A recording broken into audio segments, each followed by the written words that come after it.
4, 3, 2, 1, go. Hey guys, Ranchin here, bringing you all another Zerg commentary. This is gonna be the third set between Jaedong and Stats on match point in 8 MSL 2009. What else did you expect?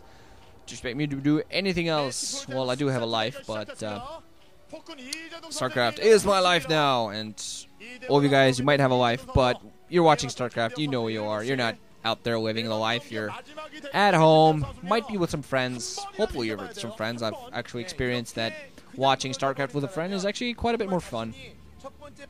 Having a friend in real life who kind of likes watching StarCraft once in a while is actually pretty awesome. But we're going to have Jaedong at the upper right corner in beige. We're going to have Stats the lower right left-hand corner as blue.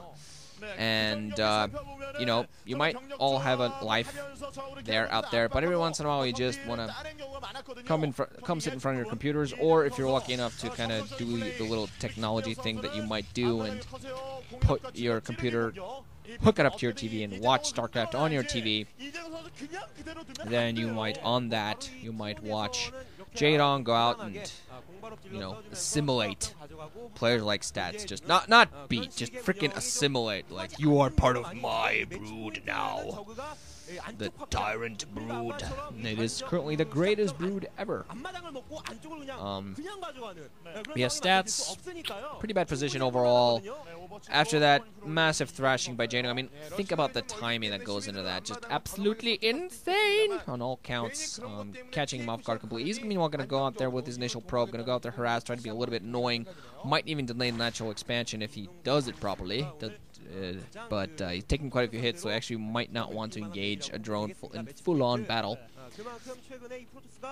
Oh man, my voice is a little raspy, and I feel kind of high. But just to let you guys know that due to popular belief among my subscribers, I do not do drugs of any sort. I am not into the ganja. I am not into the cocaine. I'm not into the heroin. And I don't partake in LSD either. Or anything. Not E, not LSD, not cocaine E, something. I'm also not in any medication unless you count the occasional vitamins. And when I say vitamins, I mean vitamins. Pretty good delay here of the natural expansion by Stats, forcing Jaedong to add possibly more zerglings than he might have wanted. But Jaedong's gonna at least probably gonna start off, gonna see whether they're actually gonna pick off the probe before he goes and puts on a little bit of pressure. Stats gonna have enough time to put down in a second. Okay, so completely ignore the probe, gonna run right towards Stats. Natural Expo gonna try to do some damage there.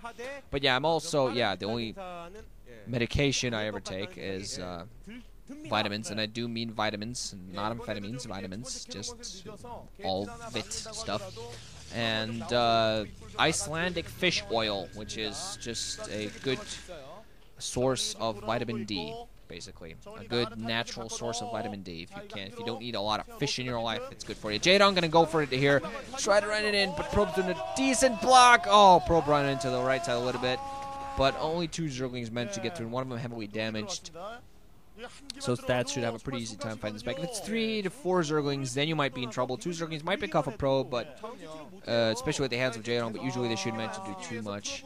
Interestingly enough, Stats actually running after him with 3 probes, and he really needs to finish him off right now if he wants to make this work for a while. If he just, Jaedong at this point, he can just run around with his zerglings, completely ignore any and all probes of Stats, Stats's probes, and just run around and make sure these 3 probes keep following him, taking a couple of hits. They're almost losing his zergling, but if you continue doing this, that's going to be enough, because these are 3 probes that should be mining, but they're not mining. They're just kind of meowing and trying to kill zerglings, but being overall very bad at it. Stats still managed to keep his scouting zergling alive inside of Jaedong's base.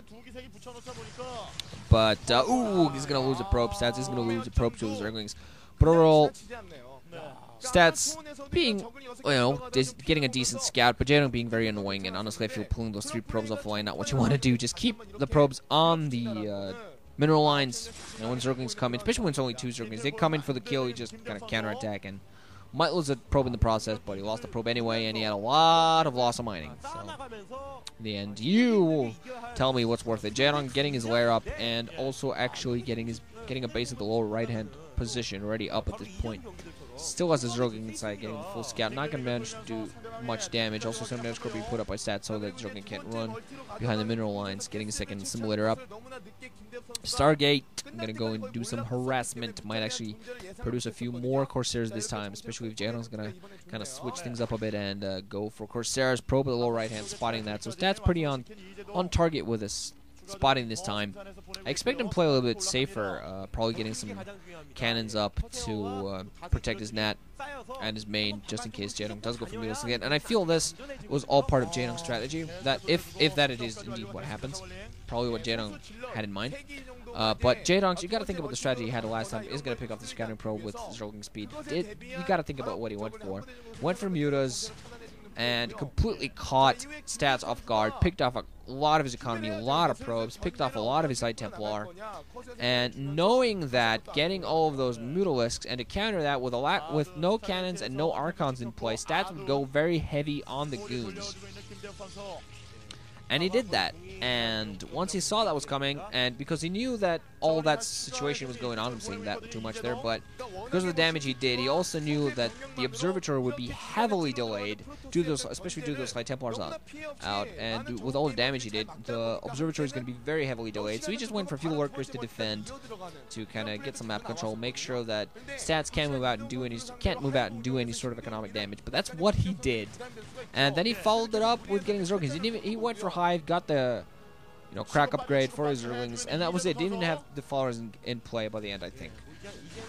Don't know if he got it out yet or not, but he just went for Zerglings, went for the attack speed upgrade, and just alongside a few lurkers won in and completely dominated. So I'm wondering whether probably with that aggressive strategy, Muta strategy is going to force stats to play probably a little bit more defensively here.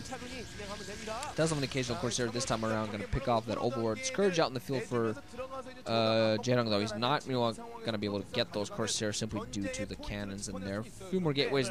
Yeah, I did see a cannon there at that main, just in line for the Mutas, just in case they come down. That main is not really something you want to attack if you have Mutas, because it's fairly easy to defend against Mutalisks. Natural Expo a little bit harder. That is going to be a cannon there, though. So yeah, that's already a couple of cannons that are being put down. Mostly due to paranoia, I think. Mostly due because he doesn't want another switch up and doesn't want to get surprised. He's also being very careful in keeping those couple of Corsairs alive, just in case Mutas aren't going to be coming out. But there's already a few minerals that he could have used on a Zealot, additional gateway, a cannon at his front in case Hydra is going to be coming knocked.